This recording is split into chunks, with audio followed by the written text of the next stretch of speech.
Aborder comme ça, comme une campagne électorale. Je pense que demander à un pays comme l'Ouganda ou le Rwanda de pouvoir pénétrer sur son territoire, alors que soi-même on a des difficultés à maîtriser la profondeur immense de son propre pays, l'Ouganda a été attaqué par ses propres opposants qui faisaient le coup de feu chez nous, en profitant probablement d'une sorte de dysfonctionnement au niveau de notre mécanisme de défense et de sécurité.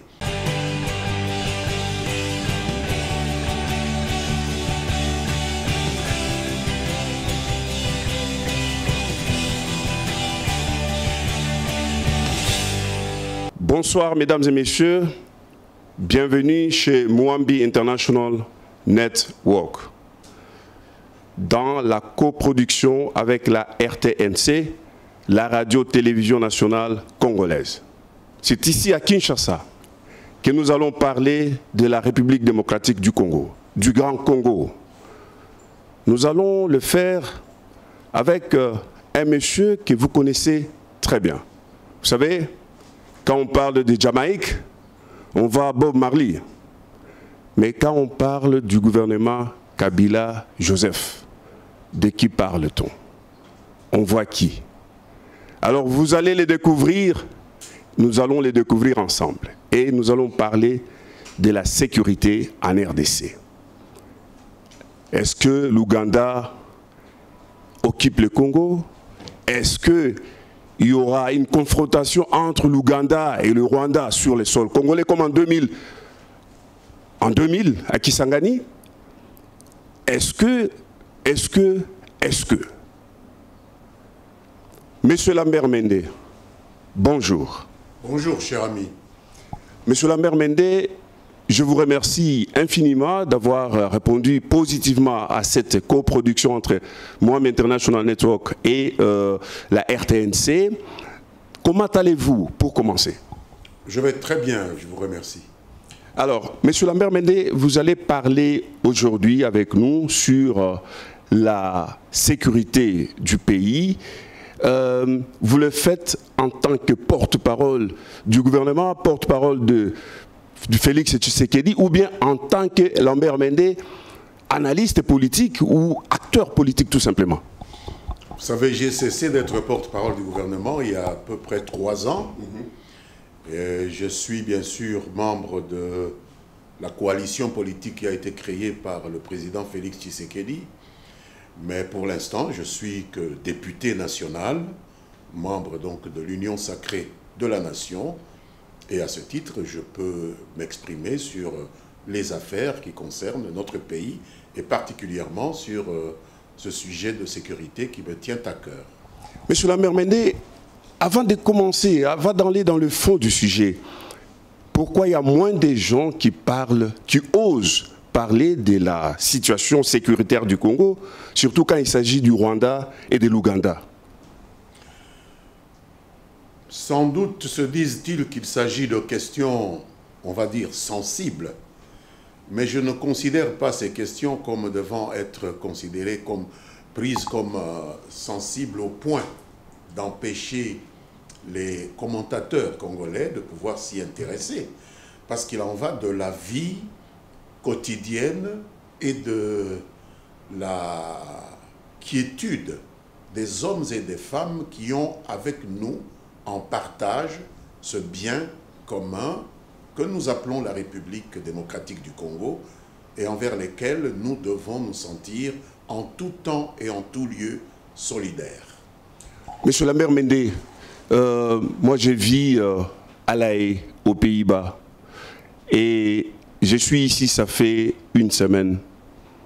On a parlé de l'entrée de forces ougandaises.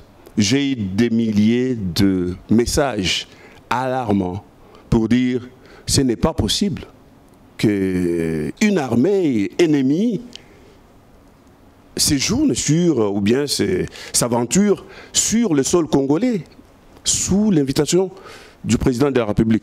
Pour commencer, est-ce que ces troupes ougandaises sont invitées par le président de la République? Effectivement, je ne définirais pas l'armée ougandaise aujourd'hui comme une armée ennemie. Elle a été invitée il y a quelques années à venir ici, vous vous souvenez. Puis il y a eu des problèmes qui nous ont opposés au gouvernement ougandais relativement au comportement qui avait été adopté par le corps expéditionnaire ougandais et rwandais à Kisangani. Depuis lors, je peux dire que de l'eau a coulé sous les ponts.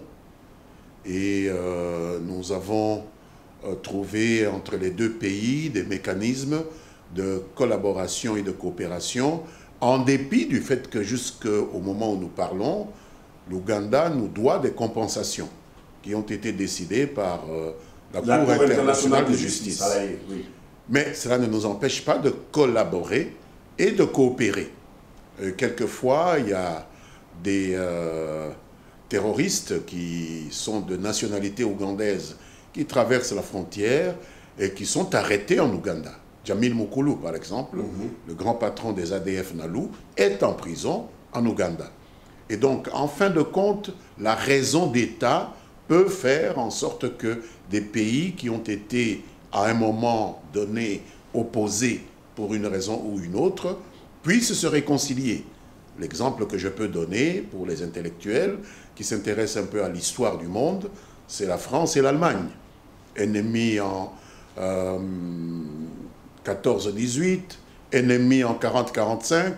Aujourd'hui, ils ont piloté cette belle aventure qu'est l'Union européenne.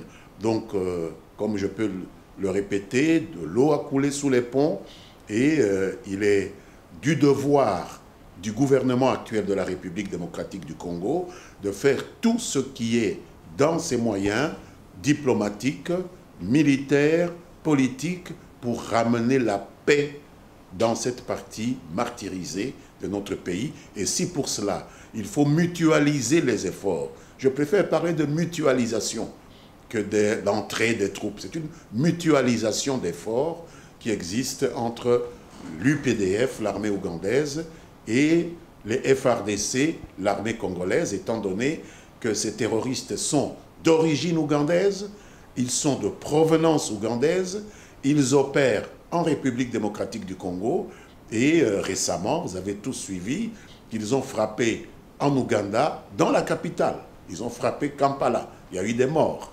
Et donc maintenant, il y a une communauté d'intérêt entre l'Ouganda et la République démocratique du Congo, quel que soit ce qui s'est passé auparavant. Est-ce qu'il y a certaines personnes qui pourraient dire, mais est-ce que ces frappes à Kampala ne seraient pas une astuce pour justifier la poursuite des ADF sur le sol congolais? Vous savez, on peut interpréter de diverses manières tout événement qui se déroule en ce qui concerne les questions sécuritaires. Mais avant de se prononcer sur cette matière, je pense qu'il est important d'avoir tous les éléments factuels avant de dire que ça pourrait être un piège, ça pourrait être une astuce.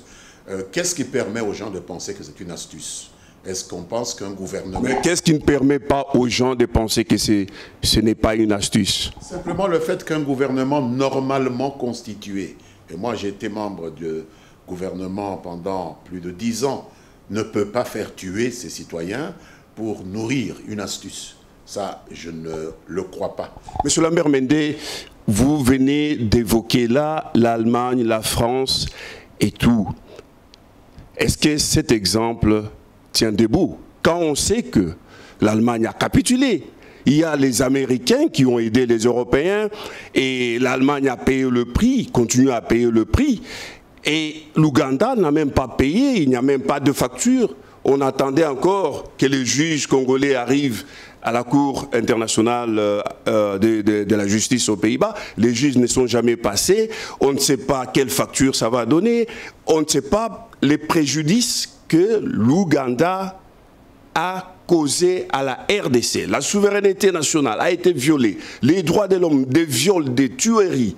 Tout ça, vous faites cette comparaison entre l'Allemagne et la France? Est-ce que c'est vrai, M. Lambert Mende? Ce que je voudrais vous dire d'abord, c'est que entre l'Allemagne et la France, il y a eu une guerre déclarée. Ce qui n'a pas été le cas entre le Congo et l'Ouganda. Au départ, les Ougandais et les Rwandais étaient ici invités par l'autorité légitime qui était en place, le président Laurent Désiré Kabila. Ce qui s'est passé par la suite, c'est une querelle de palais, on va dire ainsi, entre le président et l'état-major de ces forces armées invitées qui se sont transformées en une force hostile avec laquelle il y a eu effectivement des échanges, mais sans déclaration de guerre. Donc, quel est le sens d'une capitulation, d'une guerre qui n'a pas été déclarée? Je pense qu'il faut vivre avec les faits. Ce sont des choses qui sont factuelles. Il y a eu des comportements répréhensibles de la part de l'Ouganda et du Rwanda à Kisangani, et nous avons géré ces comportements de la manière la plus civilisée qui soit, en portant l'affaire devant la justice internationale, qui a évalué avec nous nos dommages à plusieurs milliards de dollars. On a parlé de 10 milliards de dollars.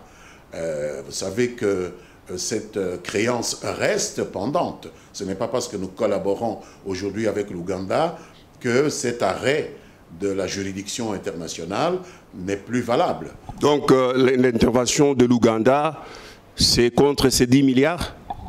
Pas du tout. Je sais que l'Ouganda a été attaqué par ses propres opposants qui faisaient le coup de feu chez nous en profitant probablement d'une sorte de dysfonctionnement au niveau de notre mécanisme de défense et de sécurité. Et nous nous posions souvent la question de savoir pourquoi ces rebelles qui sont opposés au gouvernement du président Museveni ne frappaient pas l'Ouganda, mais causaient plus de dommages en République démocratique du Congo. Là, on pouvait, si cette posture s'était poursuivie, on aurait pu effectivement soupçonner l'Ouganda de manipuler ces rebelles pour asseoir une certaine volonté de prépotence sur la République démocratique du Congo. Mais avec le retour de flamme vers l'Ouganda, avec ces morts qu'on a enregistrés en Ouganda, de la part de ces éléments ougandais qui font du terrorisme en République démocratique du Congo, vous savez, les États n'ont pas d'amis. Les Ougandais ne peuvent pas se sacrifier pour les Congolais. Les États n'ont que des intérêts. Dès le moment où leurs intérêts sécuritaires ont été frappés, l'Ouganda avait tout à fait la légitimité de pouvoir solliciter, c'est ce qui a été fait du gouvernement de la République démocratique du Congo, du président Félix Tshisekedi, la mutualisation des efforts pour mettre fin à un danger qui pesait aussi bien sur la RDC que sur l'Ouganda lui-même. Et pourquoi la RDC ne pouvait pas faire l'inverse? Parce que les ADF Nalu, tout ce qui terrorise l'Est, viennent de l'Ouganda ou du Rwanda ou encore du Burundi. Pourquoi la RDC ne peut pas demander, voilà, M. Museveni, M. Kagame, nous voulons venir là-bas attaquer vos rebelles qui viennent de chez vous, ici. Nous voulons venir les attaquer chez vous, sur votre sol. Vous savez, moi j'ai été auditeur pendant quelque temps au Collège des hautes études pour la sécurité et la défense. Les questions militaires ne peuvent pas s'aborder comme ça, comme une campagne électorale. Je pense que demander à un pays comme l'Ouganda ou le Rwanda de pouvoir pénétrer sur son territoire, alors que soi-même on a des difficultés à maîtriser la profondeur immense de son propre pays, cela relève d'une démarche que seul l'état-major peut recommander au commandant suprême de l'armée, qu'est le président Tshisekedi. Et ce n'est pas au niveau d'un débat, au niveau de la télévision, que nous pouvons évaluer la capacité de nos forces armées de porter le feu et la flamme au niveau d'un autre territoire avant que d'avoir stabilisé, sécurisé nous-mêmes cet large espace qui est le nôtre et que beaucoup nous envient. Mais la RDC, le Congo, Kinshasa, le Grand Congo, depuis qu'il existe, depuis 1960, il y a une grande présence de l'ONU, des forces de l'ONU. Ce sont les noms qui changent, M. Lambert Mende. Vous les connaissez beaucoup mieux que moi. Aujourd'hui, nous avons la MONUSCO. Plus de 20 ans. Le Congo est surmilitarisé avec les armées internationales sous le label de la MONUSCO. Pourquoi la MONUSCO, la force de l'ONU, ne peut pas résoudre ce que l'Ouganda veut résoudre aujourd'hui, après plus de 20 ans? Vous devez vous poser la question de savoir quel est l'intérêt des forces qui composent la MONUSCO. La MONUSCO est là pour la stabilisation. À un moment, c'était l'interposition. Et même lorsqu'ils sont venus en 1960, ce n'est pas pour nos beaux yeux qu'ils sont venus. Patrice Lumumba, qui était au pouvoir à ce moment-là, a été attrapé ici comme un vulgaire voleur, au nez et à la barbe de l'ONUC, ONU Congo à l'époque. Patrice Lumumba a été emmené vers ses bourreaux à Elisabethville, actuelle Lubumbashi, au nez et à la barbe de l'ONU Congo. Parce que le secrétaire général des Nations Unies à l'époque, le Suédois Dag Hammarskjöld, Dieu ait son âme, avait décidé de ne pas lever le petit doigt pour sauver Patrice Lumumba, avec lequel les atomes n'étaient pas tellement complémentaires. Et donc chacun a ses propres visées dans une opération comme celle-là. Et ne prenez pas les Nations Unies comme une armée d'un pays qui vient se mettre à la disposition de la RDC. Chaque contingent provient d'un pays qui a ses propres, on va dire, priorités, qui a ses propres objectifs. Et donc, il serait tout pour le moins naïf de croire que tous les pays qui ont donné des contingents à la MONUSCO ont la même détermination vis-à-vis du retour de la paix en RDC. Nous avons vu que c'est lorsque a été créée la brigade internationale que la MONUSCO a été la plus efficace. Parce que la brigade internationale était composée de troupes membres de pays membres de la SADC, dont la sécurité pouvait être menacée par l'insécurisation de la République démocratique du Congo. Donc, en toute chose, il faut considérer l'intérêt du pays contributeur de troupes. Mais, revenant toujours sur cette MONUSCO, qui coûte 1 milliard de dollars par an, pourquoi elle ne peut pas partir? Parce qu'elle n'est pas efficace. On a besoin de l'Ouganda pour nous aider. Vous dites que ce n'est pas un pays ennemi, mais pour le Congolais lambda, l'Ouganda reste un pays ennemi, jusqu'à preuve du contraire. Je ne pense pas que nous devrions nous exprimer de façon à faire croire à nos populations que l'Ouganda est un pays ennemi. L'Ouganda s'est mal comporté dans notre territoire. Nous en avons tiré les conséquences, mais ça ne veut pas dire que lorsqu'on a un conflit avec un voisin, il devient ad vitam aeternam votre ennemi. Vous pouvez vous réconcilier. Vous pouvez porter l'affaire devant des juridictions qui peuvent vous mettre ensemble et résoudre le problème.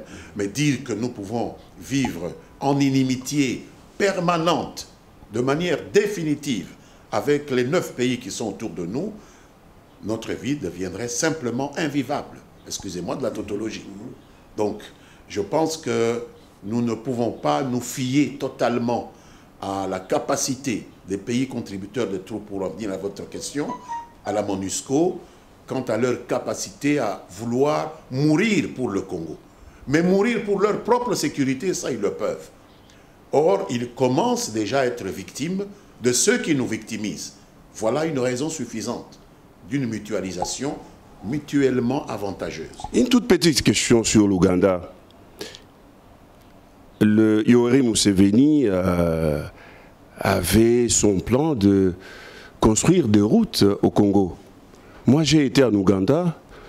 Il y a le Buganda Road. Quand on m'a présenté le Buganda Road, je m'attendais à un boulevard du 30 juin version Kampala, mais c'était un petit tunnel de Bandal.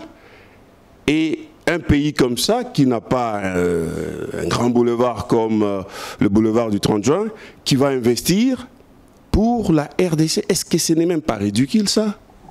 Non, d'abord, ce n'est pas un plan du président Museveni. C'est un plan conjoint.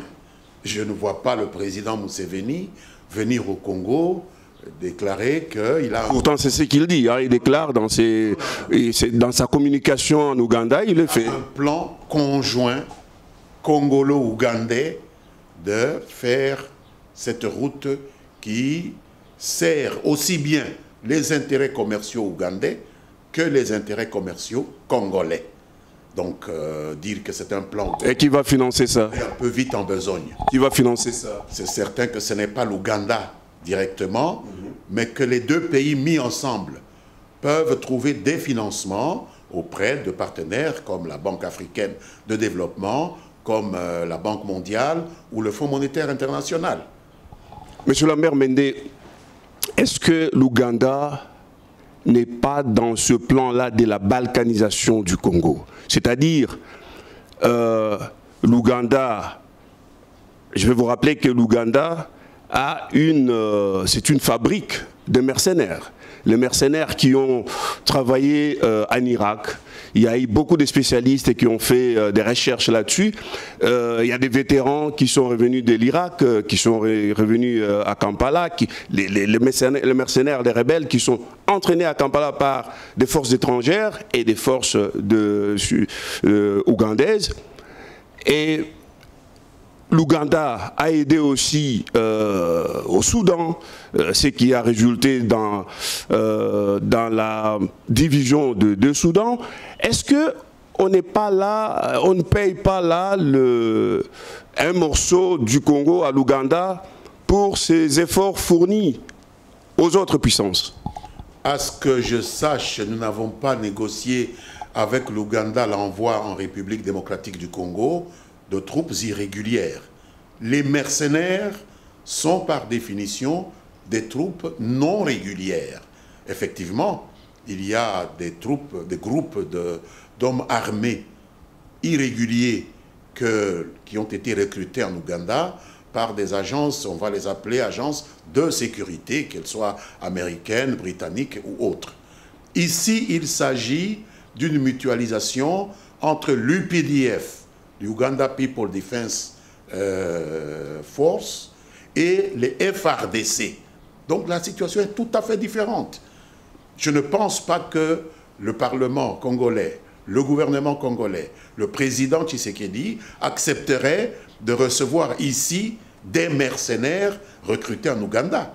Ceux avec lesquels nous mutualisons nos forces sont des éléments de l'armée régulière ougandaise qui ne sont déployés que pour autant qu'ils disposent d'informations que nous n'aurions pas, qu'ils disposent de capacités d'atteindre des territoires ou qu'il est plus facile d'atteindre à partir de leurs propres frontières par rapport aux territoires où l'armée congolaise peut facilement se déployer. Après tout, c'est un pays frontalier à la République démocratique du Congo. Nous pouvons coopérer militairement avec lui si nous le voulons. C'est à nous de décider cela. Il ne nous l'a pas imposé. Monsieur Lambert Mende, est-ce que Kagame est content de la présence de l'Ouganda au Congo? Je veux dire, Paul Kagame, le président du Rwanda. Est-ce qu'il est content de cette présence-là? Étant donné que la relation entre l'Ouganda et le Rwanda n'est pas au beau fixe. Cher ami, comme parlementaire congolais et même comme ancien ministre, je ne me considère pas comme comptable des états d'âme du président Paul Kagame, qui est le président d'un autre pays. Je ne suis pas là pour vous dire ce qu'il doit penser, s'il est content, s'il n'est pas content. Je me soucie de ce qui est bien pour la sécurité de la République démocratique du Congo, de ce qui est bon pour le rétablissement de la quiétude et de la paix dans les parties perturbées de mon pays.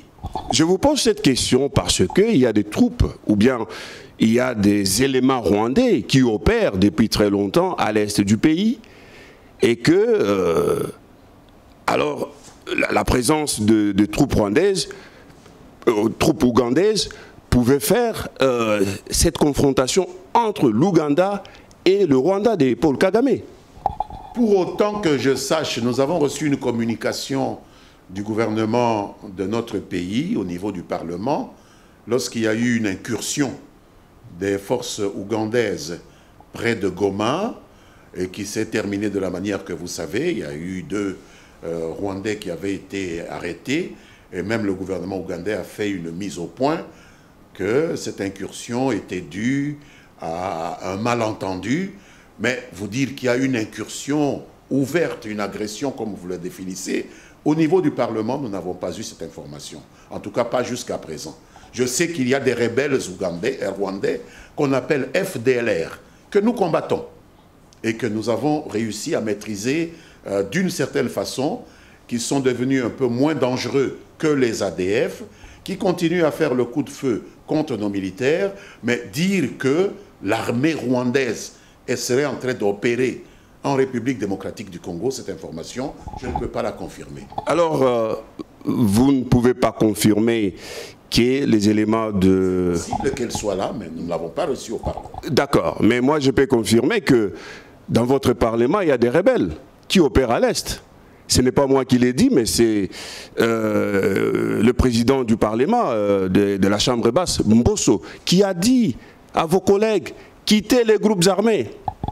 Bien sûr, le président de l'Assemblée nationale a eu ce mot du cœur, ce cri du cœur vis-à-vis de certains de nos collègues qui se comportent comme si la déstabilisation de certaines parties de notre pays était du pain béni pour eux. C'est dans ce sens-là que le président les a pratiquement interpellés pour leur dire qu'ils étaient en intelligence, du moins objectivement, avec les groupes armés qui insécurisent notre pays. Je vous rappelle en même temps que les groupes armés dont le président Mbosso a parlé ne sont pas seulement ougandais ou rwandais. Il y en a aussi des Congolais. Il y a aussi des groupes armés congolais. Alors, pour autant que certains se comportent comme s'ils se sentent bien dans leur peau lorsque ces groupes armés ne sont pas suffisamment insécurisés, il est normal que le président du Parlement, deuxième personnage de l'État, puisse lancer cet appel, et moi je le soutiens dans cet appel. Encore faut-il prouver maintenant la responsabilité directe, personnelle, de tel ou tel député, de tel ou tel autre membre des institutions dans cette déstabilisation de l'Est de notre pays, afin que la justice puisse se mettre en branle. Et comment passe la communication? Parce qu'il y a une absence écrasante de la communication dans, je vais dire, dans les décisions du gouvernement par rapport à la population. Il y a ces choses qui se passent, l'Ouganda intervient, et puis les gens s'alarment, ben, il y a un silence total.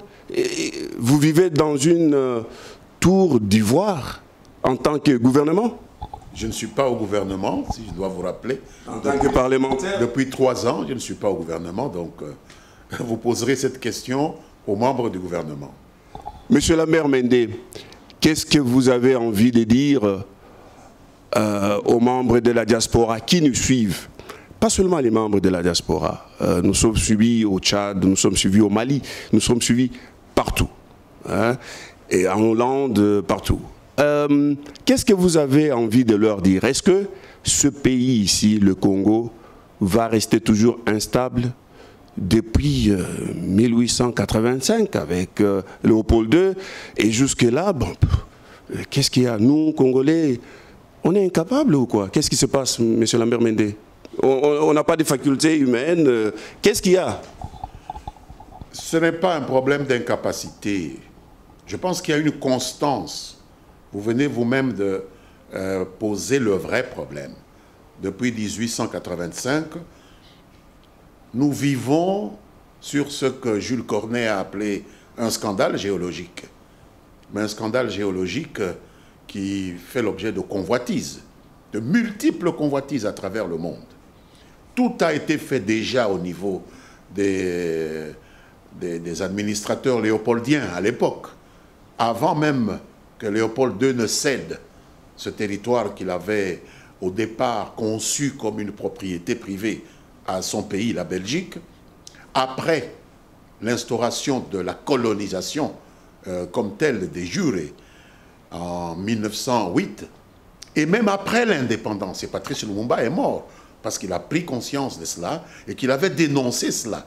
Et Mzee Kabila est mort parce que sur les pas de Lumumba, il avait dénoncé cette tendance à vouloir balkaniser. Vous savez, le mot même de balkanisation de la République démocratique du Congo a été lancé dès les premiers jours de l'indépendance par Patrice Lumumba. Nous sommes donc l'objet de ces convoitises-là. Il faut que les Congolais en prennent conscience et qu'ils consolident leur unité, qu'ils prennent conscience du fait que leur richesse ne les intéresse pas eux seulement, mais que ces richesses font l'objet de convoitises de la part de beaucoup d'acteurs du monde entier. Et il y a deux types d'acteurs. Il y a des gens qui veulent bien profiter de ces richesses, mais en acceptant de donner une contrepartie, c'est-à-dire vous avez des minerais, quelqu'un veut disposer de ces minerais, il vous donne un prix qu'il doit payer pour avoir ces minerais. Et puis il y a des gens qui voudraient maintenir le pays sous leur contrôle pour pouvoir disposer de ces richesses sans contrepartie ou bien en disposer à vil prix. Et donc tout cela nécessite beaucoup de vigilance, beaucoup de patriotisme et malheureusement, il y a comme une tendance à s'aplatir de la part d'un grand nombre de membres de l'intelligentsia congolaise. C'est ainsi que ceux qui veulent piller le pays trouvent toujours l'occasion de se coquiner avec certains Congolais qui donnent de multiples raisons, soit à des aventures de pillage de leur propre pays, soit qui banalisent ces opérations de pillage qui existent jusqu'au moment où nous parlons. La vigilance. On doit dire à ces Congolais intellectuels, des rebelles intellectuels, de quitter aussi la rébellion intellectuelle. Monsieur Lambert Mende, merci. C'est moi qui vous remercie. Mesdames et messieurs, c'était là Mwambi International Network dans la grande interview ici à Kinshasa, la capitale de la République démocratique du Congo, le Grand Congo, en coproduction avec la RTNC, la radio-télévision nationale congolaise. C'était Alphonse Mwambi et je vous remercie. Bonne soirée chez vous. Au revoir.